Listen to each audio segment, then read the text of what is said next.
Well, hey everyone, I am your host, Gentry, and welcome back to the Vibrant Life Show. This show is all about exploring the purposes God has placed in our lives and the passions He's placed in our hearts to reach the community He's placed us in for such a time as this. So whether we're hearing stories of those living out their passions, helping you discover your purpose, asking hard questions, or leaning into cultural moments, the hope of this show is to remind us that the life that we're called to live is an adventurous one, a purposeful one, a meaningful one. We are invited to live the vibrant life. And as we start into this show, I just want to say thank you to everyone who has given towards Vibrant Ministries.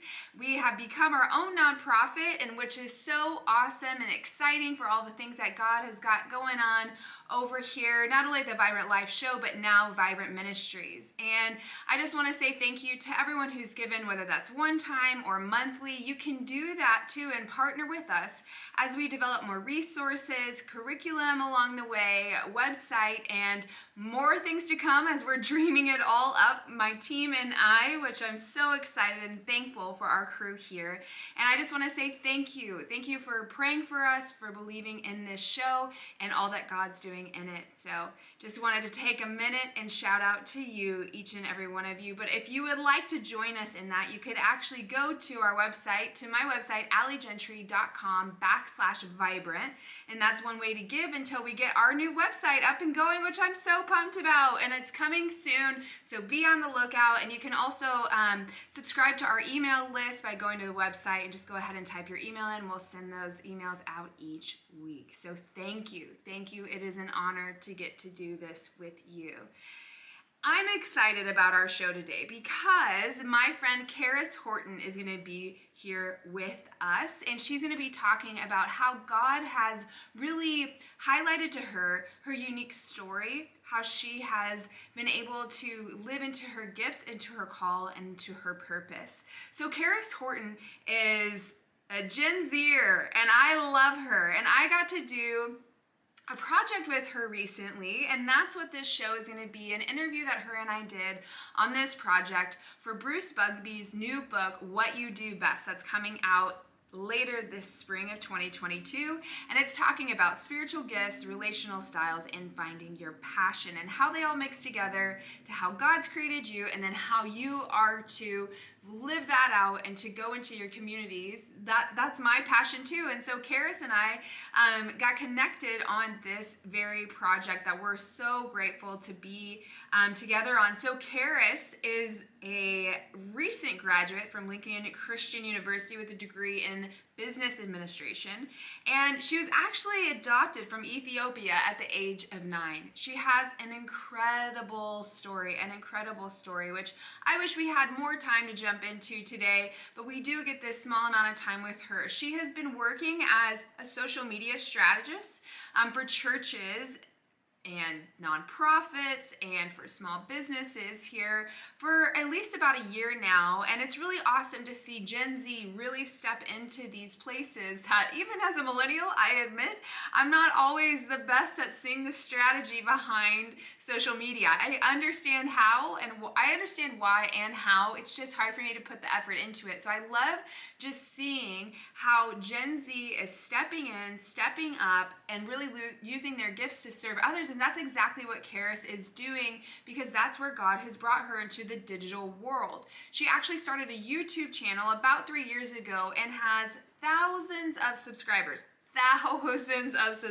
which she'll talk about in our show today. And she works one-on-one with girls around the country as they navigate their teen years. So if you know anyone too who has a teenage daughter, is a teenage girl, or works with them, or you're just like, I want to be able to pour into this next generation, this conversation is for you. And Karis is someone you definitely want to get connected with. And so she wants to help people in the organizations with social media, and just highlighting the fact that every single person adds value to this world. And social media just gives us an opportunity to reach more people than we could ever imagine, which I completely agree with. But God weaves our story in. So we're going to take a listen into this conversation that I had with Karis Hortin. Hi everyone, I'm here with Karis Hortin, and I am so excited because we get to talk more about her story, how God has worked in her life, and where she is today. And so Karis, I'm so excited that we get to talk. I'm glad I'm here. Yeah, so why don't we just dive into a little bit more about you, and as we're talking about what you do best, it's helping us discover how God's created us so uniquely and how we are able to really serve other people around us through those things. So how has it been as you've discovered how God has created you, and a little bit about your journey to get there? I mean, it's been quite a ride. I'm only 21, and I feel like I've gone through so much to where it's only, I don't know, I'm maybe even 40. But so I have a pretty unique story. I was adopted at the age of 9 from Ethiopia, Africa. So I was old enough to really understand my story, why I was getting adopted. And so I had a whole different life. And then I up and moved to America, and even after I got here, I had my adopted parents got a divorce, and it's just been quite a ride. But I look back now, and everything that has happened in my life is kind of what has shaped me into who I am today, and I wouldn't be who I am today if I hadn't gone through a lot of the ups and downs. Right. Right. And so what are you up to today? What are the things that God has placed in your life and on your heart to do? So what are some of those things that pretty awesome that you get to do, Karis? I just graduated college just a couple months ago. Congratulations. Thank you. So somebody wants to pay off my student loans. I mean, that'd be nice. Maybe it's their calling in life. But throughout college, my goal was always to have started something so that after college I wouldn't be so lost. And I majored in business, and social media is just such a big thing in our generation. I grew up just consuming it all the time, and I noticed a common trend around me of people feeling like social media was impacting them in a negative manner. And I was thinking, if the bad stuff can get so much publicity, why can't somebody show up in a positive manner and be the person that also shows up on social media? That's good. So when I started my own YouTube channel. I was just doing hair and makeup because that's what I knew how to do at that point. But then eventually I transitioned to giving teen girls advice, and now I'm a life coach for teens, and I am able to create content that's going to make them feel better about themselves, so that in the sea of all the negativity, at least there's some sort of light out there. But as I was building my own thing like that, I learned so much about social media, and I started learning like the church world is a little behind when it comes to social media. And so I started just kind of working with a few people here and there and helping them with their church social media. So now I also just use all the skills I've learned through doing my own thing and apply it to the church world, and I manage church social medias and give them like social media strategies and stuff like that. So it kind of feels like two separate worlds, but it fills me up. Right. It actually sounds like it's the same lane. You just get to be in two worlds doing the thing that God's definitely created you to do. Yeah. So how old were you when you started your YouTube channel? It was my 2020, so junior year of college. Okay, so relatively recently. Yeah. And do you feel like you started this hope and heart? I know that you said you started with makeup and hair, but now you're like, I'm speaking into teen girls. This is what I really want to do. Yep. Do you feel like that's something that you wish you had at that age, or where did that heart and desire to speak into that age group and demographic come from? Yeah, it was definitely something I wish I had. And just the first couple years of college was really hard for me. I grew up, I had a lot of friends. I didn't really struggle with much, like body image and all that kind of stuff. But I got to college, and I noticed there was like a lot of unresolved trauma that I never really worked through. So I dealt with a lot of anxiety and even a lot of depression. And I just had like a lot of mental health issues that kind of made me stop and think like, whoa, there's like a lot in the world that people don't really talk about. And so if we can start normalizing it and talking about those things at a younger age, because I think when I was younger, I was taught to just like suck it up and we don't talk about our struggles because it just makes us look weak. And I'm like, man, if we can start telling like teen girls like that's normal, Right. Maybe they won't be in their college dorms like crying alone because they feel like they have to have it all together. And if they told their mom that after all they don't have it all together, then their mom is gonna think they're a failure or whatever, you know. So yeah, it was kind of, I just wanted to fill that gap and let people know it's a normal thing to have struggles, and it's cool to talk about it. Right. And when you had anxiety, did that come from a need of like trying to be perfect, or where do you feel like in your experience and now coaching these girls, where do you feel like anxiety is coming from in this day and age we're living in? I think it's at the end of the day, we see such a highlight reel when we get on social media. Parents see other kids and how other parents look like they're better at parenting than others, and then it falls on the kids then because the parents try to get that gratification through their kids. And so the kids are feeling like, oh, like if I want my mom to be proud of me and post about me on Facebook and stuff, then I need to give her something to be proud of. And you wouldn't think like that's affecting kids, but like it is. And I realized it. I'm like, oh, like I've lived most of my high school and middle school age like doing things because I like them, but at the same time I really wanted my parents' approval and I wanted them to be proud of me. And you don't really realize those things until you step back and start dealing with the demons that are kind of like behind the scenes. Yeah, absolutely. And then you got into pageantry as well. When did you do that? And then how did that, let's start there. When did you do that and why did you start? And then I'll ask you about how it affected mental health. Yeah, it was kind of out of nowhere. I grew up with the typical mindset of like pageants are for girls that are just all about themselves, and it just draws attention to you. And I played college volleyball, so I grew up in the sports world, not the pageant world. But I had a director reach out to me to do like my county fairs, and honestly I just did it for the scholarship at first because I'm like, I mean, I can't pass up a couple grands to pay off my college.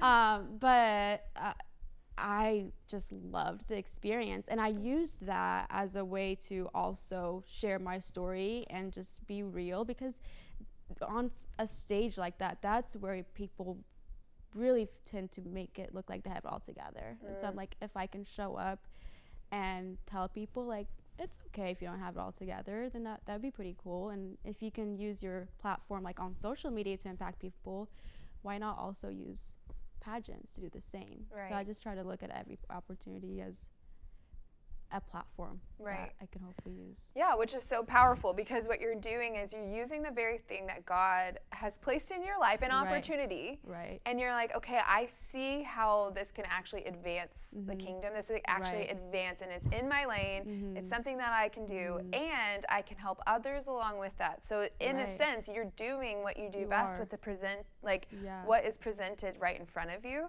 which I love that you have used that platform to say, in a platform that seems like, hey, I have it all together, to show up and say, you don't have to have it all together. I think that that's so countercultural, and I think that's what we're supposed to be as the church, is countercultural. And so you're showing up and you're doing that. And I think it's wonderful. And I think you might be, are you running again? Yeah, so it was just like a little county thing. And then we went to state, and I made top 15, but it was just a county fair, so it's not like the Miss Illinois and stuff like that. But I had so much fun, so I'm like, okay, well, I guess I could go for Miss Illinois and the Miss America organization. And I didn't think I was gonna do it, but I decided like it makes sense to do it right now. It kind of like little things kind of fell in place, and I deal with a lot of self-doubt, so part of me was like, no, I can't do that. But whenever I took myself out of the picture and thought of it as like an opportunity again, it was like, oh, okay, then why not? Why not do it? It's not about me. It's not about how I can trip on stage, although that would make a pretty funny TikTok. But I don't know. Yeah. It just would suck to just like let an opportunity go by just because you're being too critical of yourself. Which I think a lot of us do that. We are so overly critical. That's we come back to the anxiety and the depression. It's because we're getting so overly critical of what we can actually offer. And God's like, hey, I actually created you this way with your story, with your gifts, to step into this moment so that I can use you, not because, oh, you're so great, but also because you're a willing vessel to say yes to bring light to the world. And I love that is what you're doing. So how does that affect your mental health then in that area? It doesn't. I don't know. Like, I just been very blessed, and I don't deal with comparing myself to girls with that kind of stuff. It's more, my struggles are just more internally with, you know, just the family issues, the adoption trauma and stuff like that. So I think that's why I can step back and be able to help girls that deal with those things, because I'm not so, I don't know, entrenched into it to where, I don't know. I don't know. Like you're not still processing it right now. Yeah. You kind of worked through that. Yeah. And I think what you even touched on too is being able to be in those situations, but knowing, you know, like God's got this. Yeah. And I can actually step into this moment. Right. And I don't have to compare. Exactly. And I don't have anything to lose. It's not like most of the girls I notice that do pageants, they've done it all their life, and that's how they're getting their self-worth and their identity. It's like the next crown that they get is what makes them feel like they're worthy and valuable. And I'm like, I don't really care, because I didn't even know I was going to do all of this. So to me, anything is just like an added bonus. Right. So there is nothing on the line for me other than I hope I could reach people. Right. And you do. You do. I mean, you're doing amazing things. YouTube, TikTok, coaching, pageantry. You're really making a huge difference, Karis, and I think it's wonderful. And so when you're speaking to these girls specifically, when they're saying that they have anxiety and depression, how do you think that knowing how God's created you can help them come out the other side of that? It's such a big part of it. Because a lot of the girls that I talk to, I mean, most of them, they don't come from a family of Christians. And so their entire identity is around whatever is shaping them. And so they don't understand that, like, I am beautiful because I am made in the image of God. And I know that sounds so cliche, but once you get that in you, it makes such a huge difference, because it's no longer I will be beautiful if I get the latest makeup or if I wear the newest fashion. It's I'm beautiful because I was created in the image of God, and like I have a father that is proud of me, even if like I have a really like broken relationship with my father, my adopted father, and that like messed with me. That was 3 years of therapy that I've had to do to that, and it's not mended, and it's very painful. And yet knowing that, okay, like my earthly father, like I might not have a relationship with him, but hey, like I actually have a God that does love me, and he continues to put other things in place for me to fill that void. I have like a lot of mentors and stuff like that, and you can just see God like working. And I don't know how people can live their life if they don't know that there is a God out there like working behind the scenes. Right. And like, I think there's no hope then. Right. Exactly. And people try to put their identity in the things that are right in front of them. Yeah, and that fails. Like it's just every time. Yes. Do you feel like whenever you're stepping into those things, and you're in progress of learning how God's created you, so what are the things that you feel like God has created and gifted me with these things? Which I know sometimes when you ask people, it's like, tell me your gifts and your strengths, you're like, oh, I don't have to talk about this. Because honestly, sometimes I think it's easier for us to be like, I'm actually not really great at this, but God showed up. But to say, hey, these are actually my spiritual gifts, because in what you do best, we're talking about spiritual gifts, your relational styles, and your passions. And those are often the positive things, those strengths that God has given us to serve as well. Of course, He is, strong in our weaknesses. We Yes. 100% believe Yeah. that. So what are some things that you feel like God's like, he's really gifted me and created me with this? Yeah, I think we are pretty quick to be like, well, I'm not good at this, this, and this. Because if you would have asked me the other question, I'd be like, yeah, I'm not good at Yeah. But I'm a very relational person, which I didn't realize that was a gift. Because, when we're in school, we're tested by our IQ. Like, how well can you read, write, and memorize, Right. So you don't realize that being emotionally intelligent, like, that's a gift. Not everybody has the ability to sit and be able to read people's emotions and relate. And so I think that's one of my gifts. I understand. I see everybody's point of view. Like, I'm that weird person. I literally listen to Fox and CNN. Like, I listen to both sides of the news because I want to know where everybody's coming from. Right. And I think that's a gift because you need somebody that can connect others. I have like a really big heart. Like, I really care about people. And I think that's also a gift. I don't think everybody has like that type of personality. I think I have a good sense of humor. Which makes things a little I think that makes Not it everyone easier does. because then you can take things lightly and not be so serious, because when you're serious, that's where you can kind of stop yourself from doing some great things. Yeah, So, I agree. yeah. I love that. You said, like, the fact that you said that you care about people, you have a big heart, like, that's nurturing. That's such a spiritual gift of, like, nurturing people and, like, even taking care of people. That is not mine. Okay, I'm so sorry. I will never be that person that, like, cooks for you. I'm just, like, emotionally nurturing. Yes. Like, I don't physically, like, I won't go to your house and take care of you. Like, I'm not that person. I'm not an Enneagram 2. Yeah. But I will listen to your trauma. You have such good empathy. Empathy sounds like it's one of your superpowers. Yeah. And learning because of your story, because where you were born, and you were in Ethiopia. You moved to the United States at 8? 9? Yeah. 9, and you've been through so much, and from so many different points of view, from so young, and adoption and divorce and going to school, like different places for school, and working through all of that, your sports and pageants, and it's almost like the things that don't naturally go, you actually have experienced them both. And so you have this incredible way of being able to see the world because of how God has written your story to bring spaces where people can really be honest and true of who they are, and then help them become who God's really created them to be, and not fit in the mold of anxiety and that the world actually probably wants to keep us at. Right.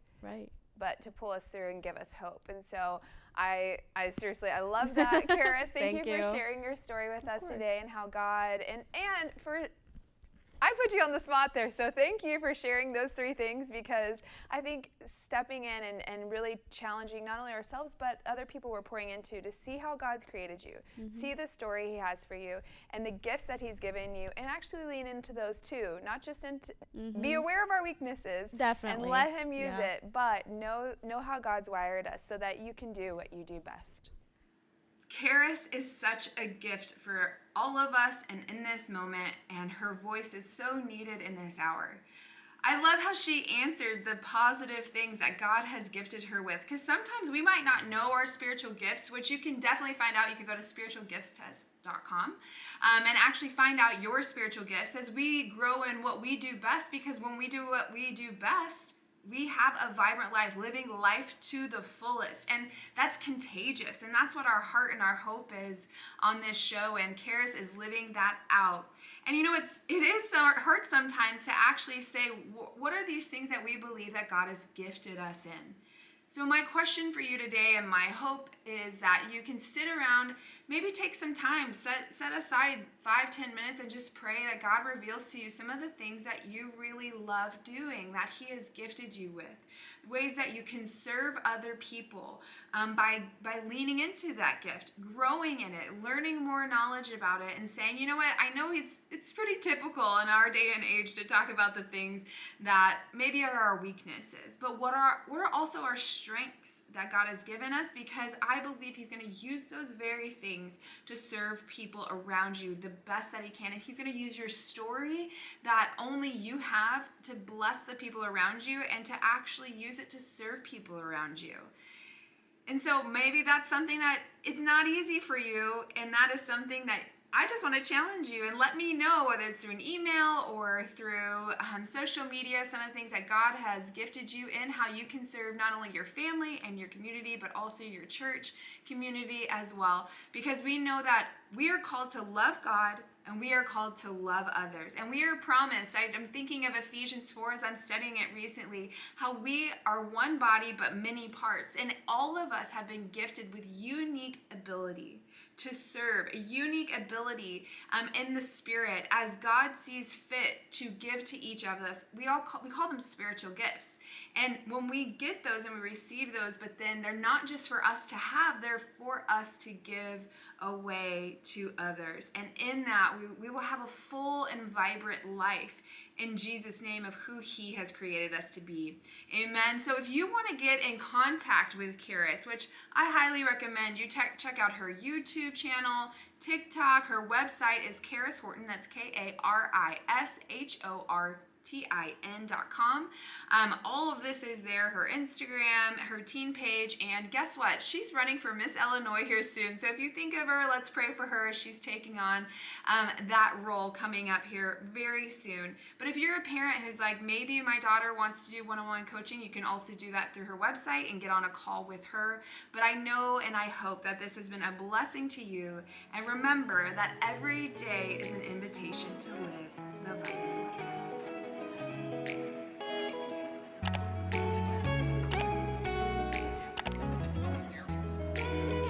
Thank you for joining me on the Vibrant Life Show. I would love to connect with you and get to know you. My favorite place to hang out is over on Instagram at allie.gentry or over on Facebook. You can also go to my website, alliegentry.com. That's ALIGENTRY.com. Sign up for my newsletter to stay up to date and get links to the show on all platforms after we air, the show's YouTube channel, and really just all the things. I am so honored to get to hang out with you today. My heart is that you remember that each day is an invitation to live the vibrant life.